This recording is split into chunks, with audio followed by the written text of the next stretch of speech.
Hello and welcome to week 2 of Digital Circuits and Systems. My name is Xenophon Vasilakos and today's topic is number systems and binary arithmetic. In the last lecture we discussed analog versus digital systems and we found out that digital systems outperform analog ones in terms of reliability. This is possible due to the use of switching electronic components that can accommodate with noisy input signals. Now, in today's lecture, we're going to talk about the decimal number system that you're all familiar with, introduce the binary one, the octal, and the hexadecimal number system.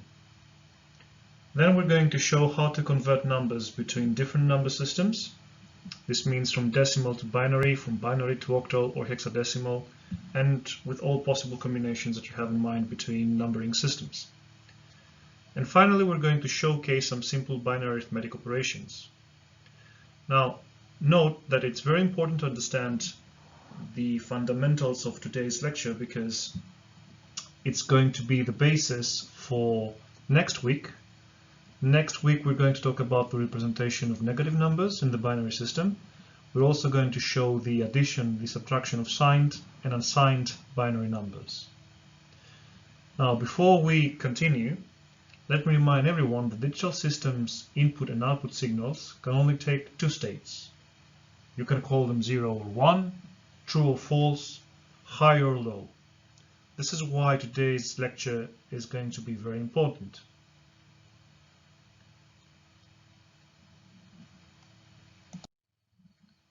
Before we proceed with the next asynchronous videos, let us take a look at this slide. What this slide shows to you is the fact that you take some analog information from the real environment, like the temperature, pressure, humidity, and so forth. All these types of input, they can be measured, and usually this comes with the decimal numbering system that humans are accustomed to. But in order to pass it to the digital system, you need to convert that to zeros and ones.